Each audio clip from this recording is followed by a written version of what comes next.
Namu Amida Butsu. Today I'll be reading from Eiken Kobai Sensei, Professor Eiken Kobai Sensei's work, Understanding Jodo Shinshu.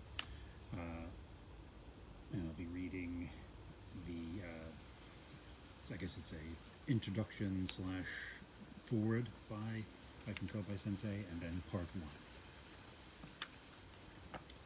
Life lasts but 50 years is a traditional Japanese saying that applied until fairly recently. With the great advances in healthcare, however, it rarely applies today. The average lifespan of the Japanese has increased to where it is now the longest in the advanced world. I am, however, reminded of this saying because I have now passed the age of 50. How quickly time passes. I was born in a Jodo Shinshu temple and most grateful to have been allowed to pursue my study of that school of Buddha Dharma. My present feeling is one of gratitude for the profoundness and sacredness of the Jodo Shinshu teaching. From this feeling, and from a desire to set a milestone in my life, I have decided to express my understanding of Jodo Shinshu in this book, which is divided into 3 parts. Part 1.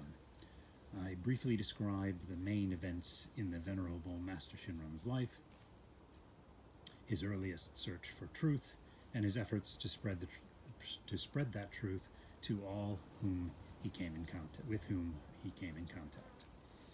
Part 2 is the main focus of this book. It is divided into 3 chapters. Chapter 1, the foundation of the Venerable Master Shinran's teaching. Chapter 2, salvation in the Venerable Master Shinran's teaching. Chapter 3, Shinran and the Chapter 3, Shinjin and the Nembutsu in the Venerable Master's teaching. Of the above 3 chapters, I wanted most to write about salvation, the salvation of Chapter 2. Accordingly, that chapter is further divided into the following 4 sections. 1. The benefit of truth. 2. The salvation of the evil person. 3. Salvation in the present. 4. The birth in the Pure Land, Ojo, and becoming a Buddha, Jobutsu. The numbers I added, these were bullet points. The numbers were mine that I added in there. There's no numbers in the bullet points, but I just wanted to delineate them as bullet points there by counting them. Anyway, of these 4 sections, I particularly wanted to emphasize salvation in the present. This is the most important part of the Venerable Master Shinran's teaching and is what sets him apart from all other teachers. I believe it would not be overstating the case to say that if you understand this section, that you understand all the Venerable Master Shinran's teachings. Further, this is where the Pure Land teaching that was apt to be considered a teaching that is important in the future came to be understood as a teaching that is meaningful in the present, and, I believe, is where the essence of the Venerable Master Shinran's teaching is to be found. It was from knowing about this world of salvation in the present that I sensed the greatness of the Jodo Shinshu teaching, and is what allows me to take such great pride in my life as a Jodo Shinshu minister. In part 3, I expressed some of my opinions of the Venerable Master Shinran's teachings regarding problems related to religion and medical care and problems of life. I began this book with the expectation of demonstrating how great a person the Venerable Master Shinran is and the truly superb nature of his teaching. Because of my poor ability to express myself, however, I have fallen far short of my expectations. For this reason, I wish you will use this book as just a starting point to look further into this marvelous teaching. If this book proves to be even the slightest help in your tasting of the Dharma, I can ask for nothing more. Part 1. The Venerable Master Shinran's Life. The Venerable Master Shinran, the man looked up to as the founder of Jodo Shinshu, of the Jodo Shinshu denomination of Bodhidharma, was born during the 3rd year of Joan, 1173 AD, at a place called Hino, located southwest of the city of Kyoto. The names he is said to have been given at birth include Matsu Wakamaro,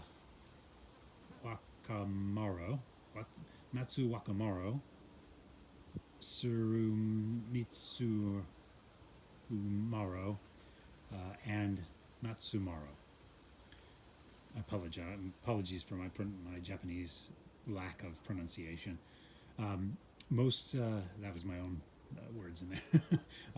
Most scholars seem to agree, however, that his name at birth was Matsu Wakamaro. The date of the Venerable Master's birth is not completely accepted by all scholars, but is generally considered to be the first day of the 4th lunar month, which has been converted in modern times to March 21st of the Western calendar. His father was Hino Aranori, a member of a branch of the Fujiwara nobility. His mother is said to be Kikanyo, a member of the Minamoto warrior clan, but there is no historical evidence of this. The Venerable Master is said to have been separated from his father when he was 4 years of age, and from his mother by death when he was 8, but there is no evidence of either of these assertions. During the spring of 1181 AD, when he was 9 years of age, his uncle, Hino Noritsuna, brought him to a well-known monk of that time, Jin, also known as Chichin, who initiated the Venerable Master into the Buddhist monkhood. He was given the name Hanan, climbed Mount Heihi, then the center of Buddhist learning, and began studying the teachings and performing the religious practices of the Tendai school of Bodhidharma. The Tendai school of Bodhidharma was founded on Mount Heihi in Japan by a monk named Saicho, 767 to 822 AD.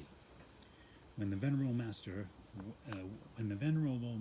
went there to study, the monks were organized into 3 groups: Yakusho, Doso, and Doshu. It is not exactly clear what function each group performed, but generally the Gakusho were scholars, the Doso conducted ceremonial services, and the Doshu did menial. In a letter written by the Venerable Master's wife, Ashini Ko, 1182 to approximately 1270 AD, the Venerable Master was a doso on Mount Heihi. Further, according to a passage in a work by the Venerable Master's grandson, Master Kakunyo, that's 1270 to 1351 AD, titled Godensho, Notes on the Honorable Life of the Venerable Master Shinran, the Venerable Master received the teaching propagated by Ryogan Temple, located in Yokawa. The full name of this temple is Shinrogan-in. Yokawa is an area of Mount Heihi, and is very likely the Venerable Master, Yokawa is an area on Mount Heihi, and very likely the Venerable Master was a doso there. I'm going to read that last paragraph again because there's lots of there's lots of parentheses and quotes and things in there, quote unquote things in there, that I'm just going to read it again without all of that, and just so it flows a bit better. In a letter written by the Venerable Master's wife, Ashini Ko, the Venerable Master was a doso on Mount Heiji. Further, according to a passage in a work by the Venerable Master's grandson, Master Kakunyo, titled Godensho, the Venerable Master received the teaching propagated by Ryogun Temple located in Yokawa. The full name of this temple is Shiryogun In. Yokawa is an area of Mount Heiji, and very likely the Venerable Master was a doso there.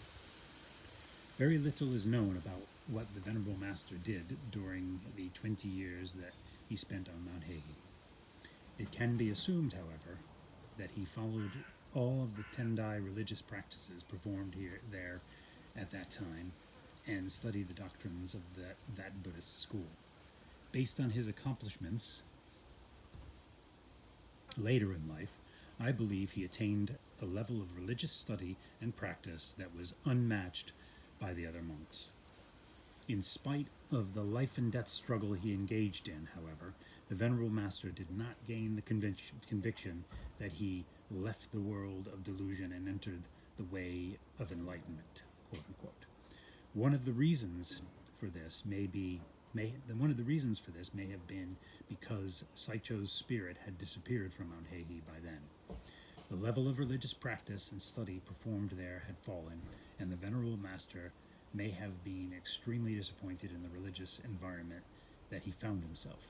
I believe, however, that the basic reason for his deep self-reflection, which led him to feel... Sorry, let me start that sentence again. I believe, however, that the basic reason was his deep self-reflection, which led him to feel that he had come to a dead end in his search for enlightenment. We can determine how deeply introspective the Venerable Master was from the following passage in the Ichinen Tanin Moni, on the one recitation and the many recitations, written in his later years. A bumbo is an ignorant being filled with base desires. Greed, anger, hatred, and jealousy constantly rise within him and do not cease until the last moment of life. The Venerable Master identified with being a bumbo who burns with base desires, bono, until the very moment of death. Further, in his Shozomatsu Wasan, Japanese poems of the three periods of the true semblance and decay of the Dharma, he wrote, "How difficult to renounce my evil nature. My mind is like snakes and scorpions, and since even the good I try to do is tainted with the poison of self-centered effort, it must be called the practice of an idiot." We see the Venerable Master's deep introspection in these ways, where he states that the practices that he cultivates are not true, and further are tainted with the poison of self-centered effort, zodoku no zen, and therefore are the practices of an idiot, kokei no gyo.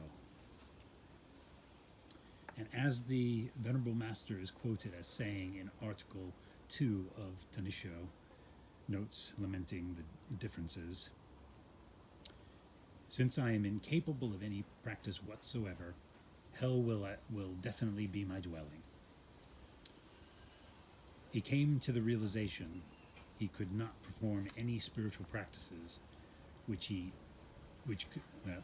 read that again. I'm going to read it with the quotes in there this time. As the Venerable Master is quoted in saying in Article 2 of Tanisho, Notes Lamenting Differences, quote, "Since I am incapable of any practice whatsoever, hell will definitely be my dwelling," unquote. He came to the realization that because he could not perform any spiritual practices by which he could become a Buddha, he was an evil-laden person who had nowhere to go but hell. There is an old Japanese saying, quote, correcting our errors from seeing the errors of others, unquote. But actually becoming aware of our own errors is extremely difficult. Although we are always making mistakes, isn't our attitude that nothing we do is wrong? Isn't that what we are truly like? In contrast, the Venerable Master was a person who looked deeply within and saw his real self. Because he was the sort of person he was, although he surpassed everyone on Mount Heihe in study and practice, the Venerable Master's agony must have been that he was unable to perform any religious practice, that he was, after all, absolutely unable to attain enlightenment through his own efforts. I believe the deadlock that the Venerable Master came to on Mount Heihe was the strong awareness that he could not remove the Bono of his mind and heart and attain the Buddha's enlightenment through his own efforts, was due to that deep self-reflection. Let me read that paragraph again. I believe the deadlock that the Venerable Master came to on Mount Heihe, that is going to be my own addition here, just to emphasize this point. I believe that the deadlock the Venerable Master came to on Mount Heihe was that strong awareness. I'm going to read it as is. Sorry about this. I'm just trying to emphasize something that it doesn't need to be.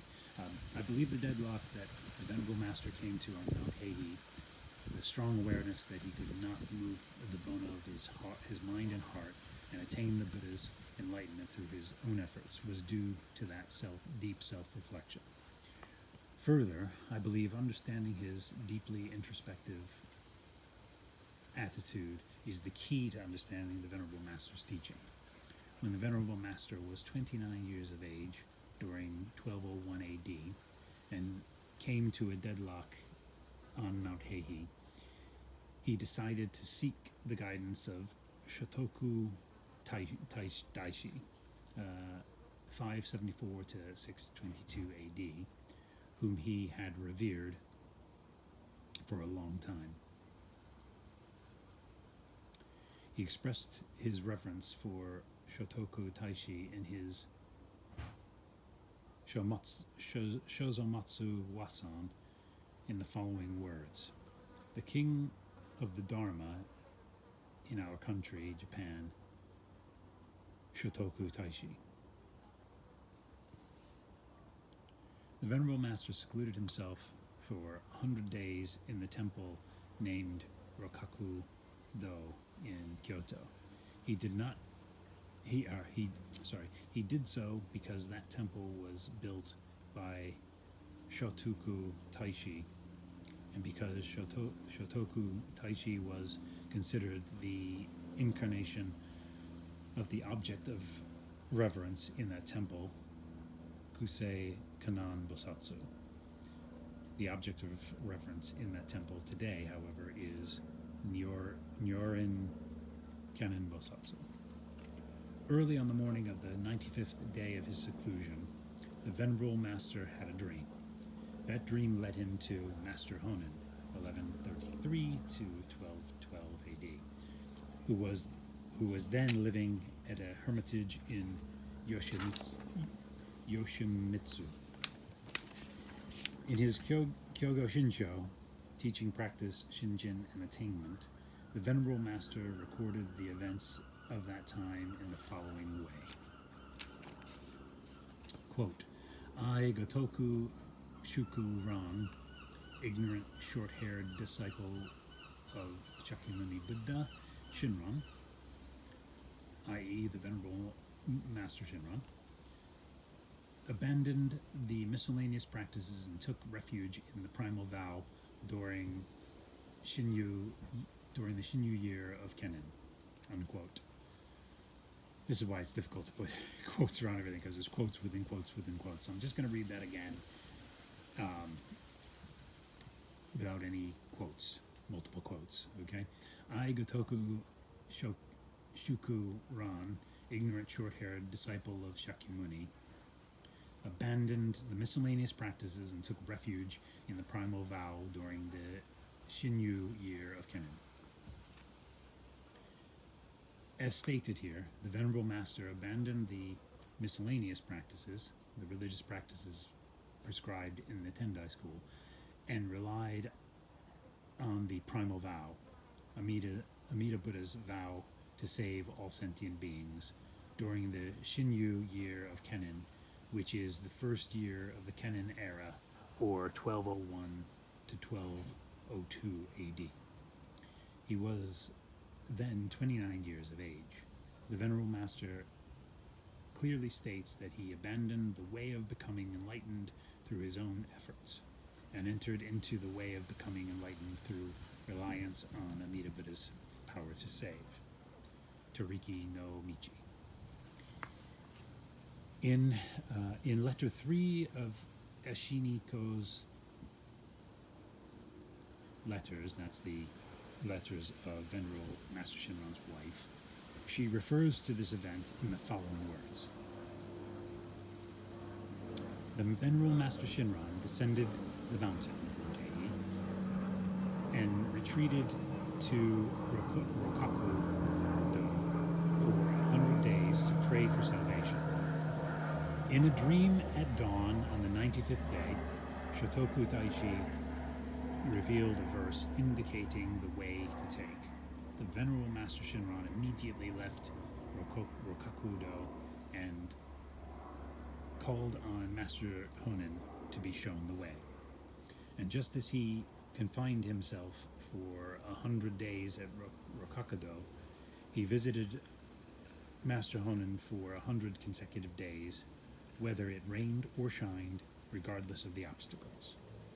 From that good person, he learned that only the Nembutsu is necessary to overcome life and death.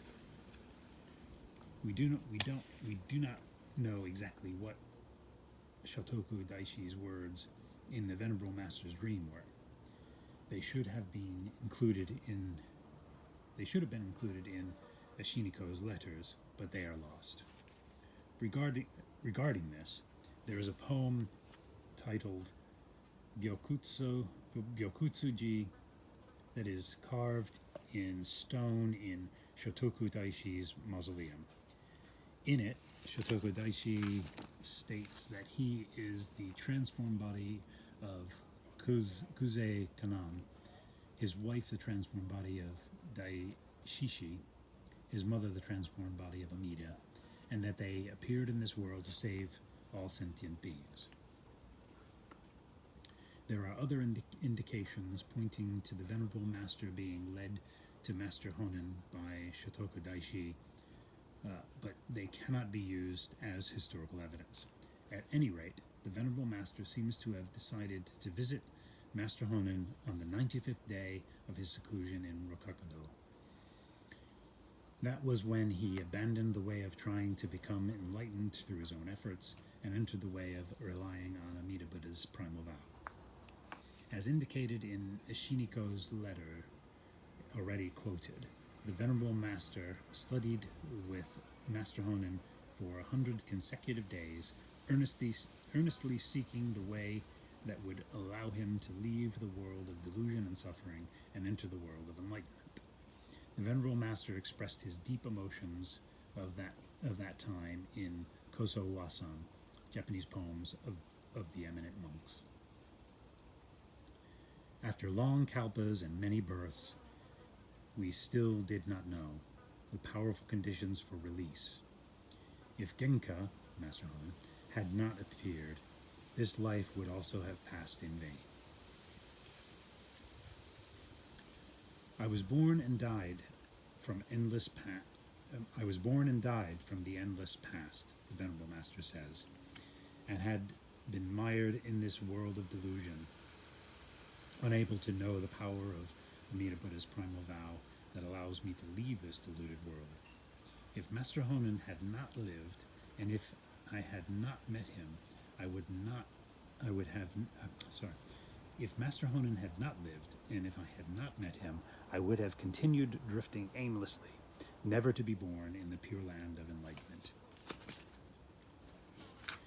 There are many differences of opinion regarding when the Venerable Master turned to the primal vow, 18th vow, that is, when he received Shinjin, the faith mind, the true mind.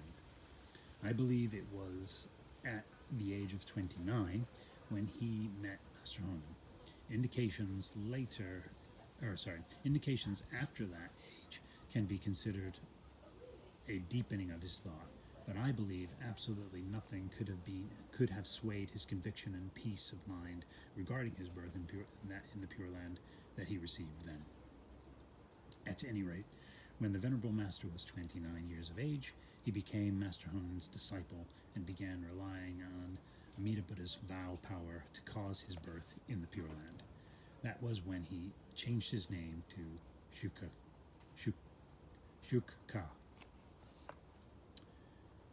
Master Honen was then 69 years of age in the prime of his life. This was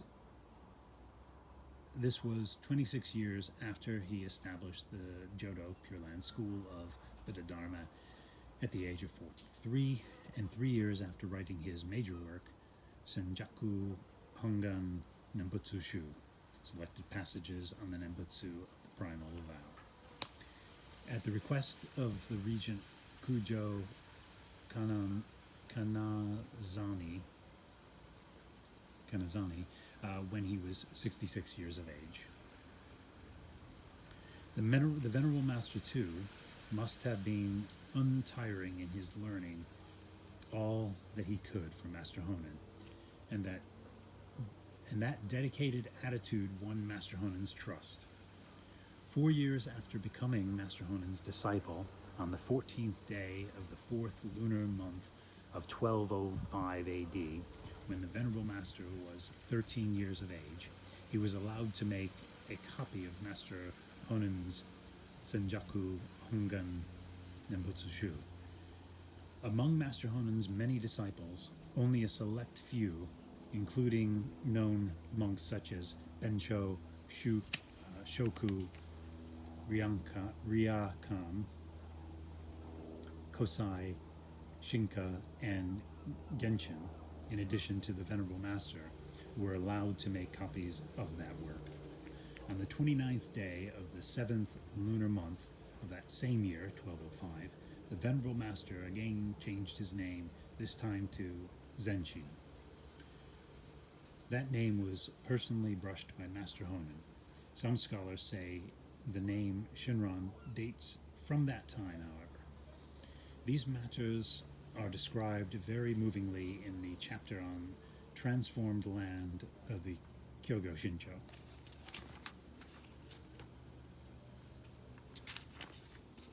Master Honen taught that all we need to do to be born in Pure Land, the Buddha's world of enlightenment, is recite Amida Buddha's name of Namo Amida Butsu.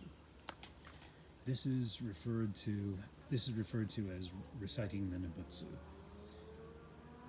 There is thus no need to perform any other practice, or rather, other practices are only 3 distractions.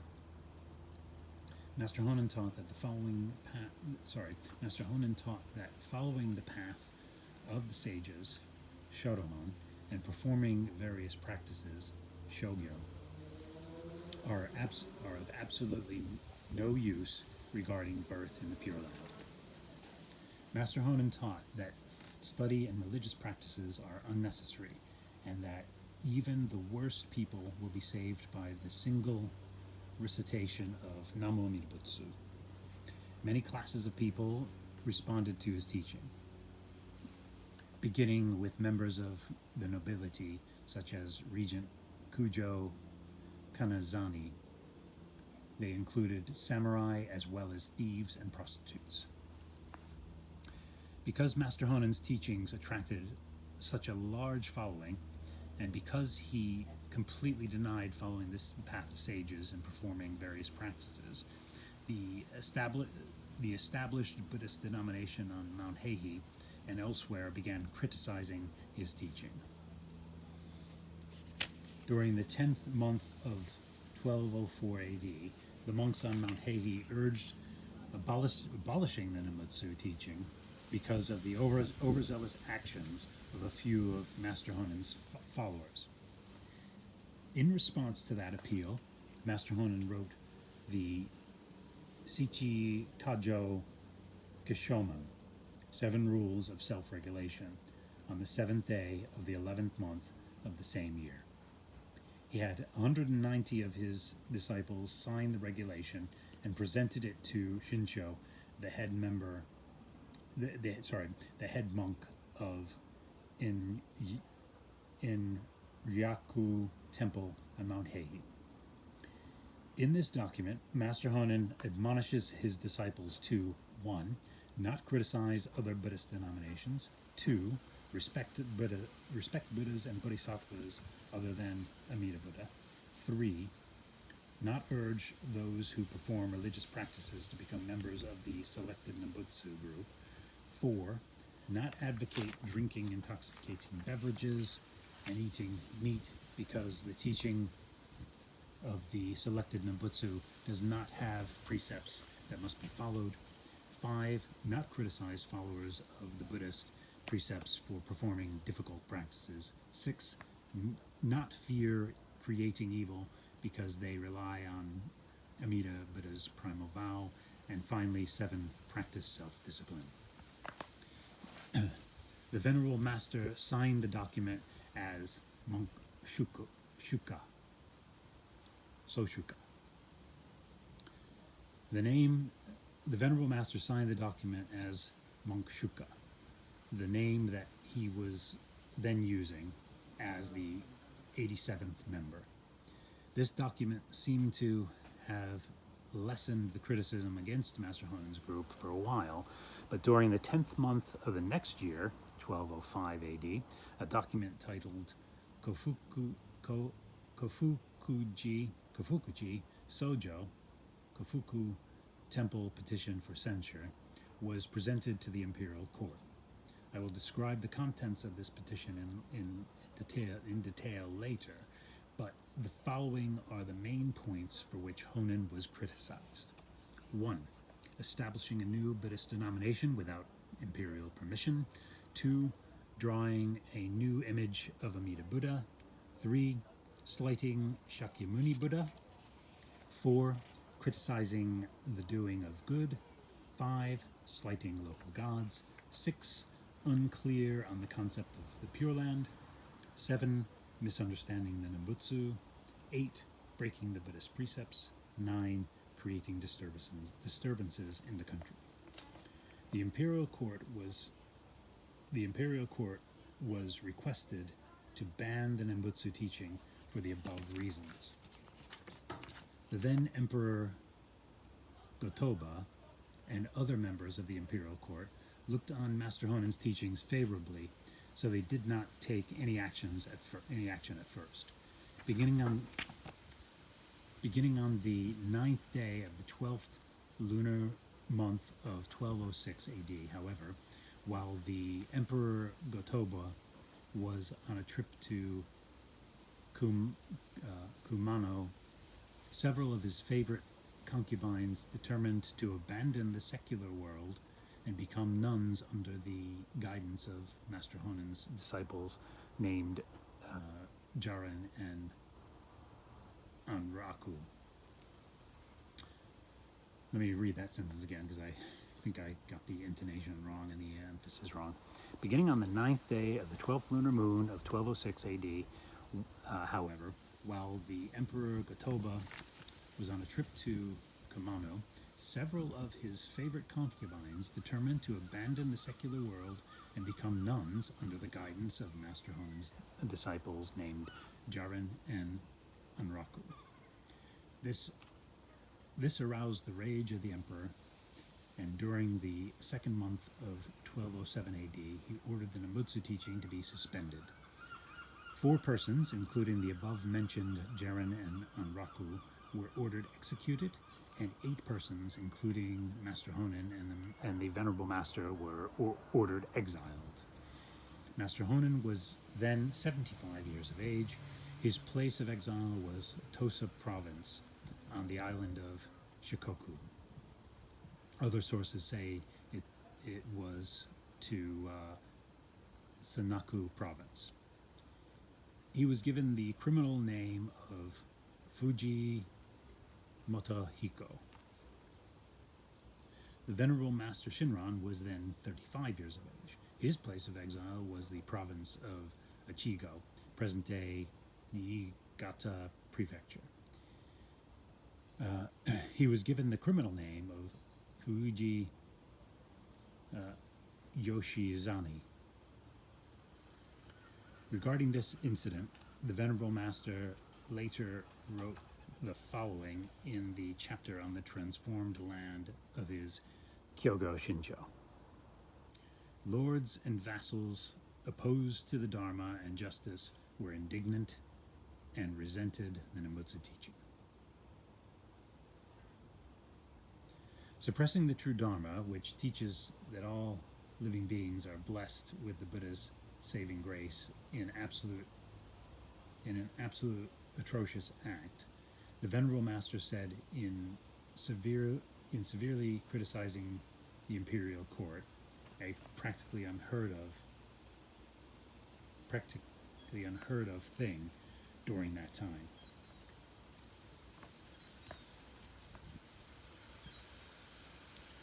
From this, I believe you can get a glimpse of how important the Venerable Master considered Master Honen's teachings, which he received only after a long and dedicated search.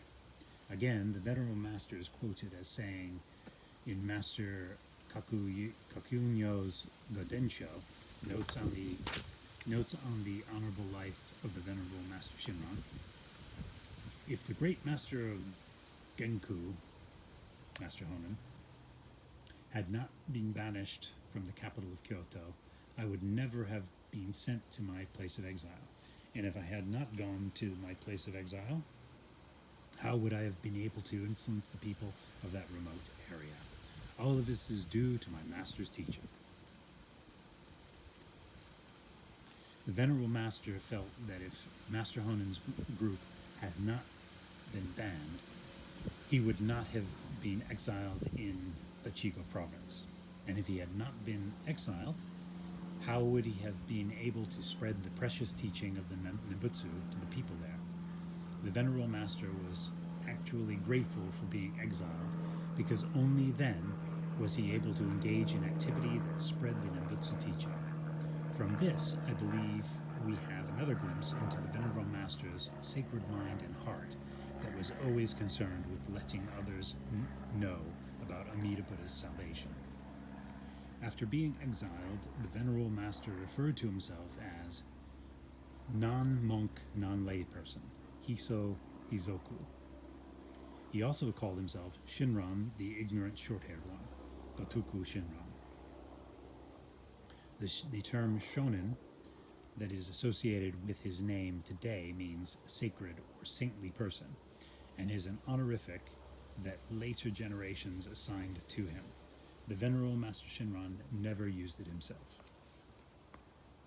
The non-monk part of non-monk, non-lay person refers to a monk who is no longer able to maintain Buddhist precepts and therefore is no longer officially recognized as a monk. The non-lay person part of that phrase probably refers to the fact that although he was a Buddhist layperson, he did not consider himself to be an ordinary layperson. The short-haired part of the name, Shinran, the ignorant short-haired one, refers to a monk who does not maintain the Buddhist precepts. A monk who has a clean-shaven head. A person with short hair, however, is a person who, while attempting to be a monk, cannot follow all the precepts that a monk has vowed to follow.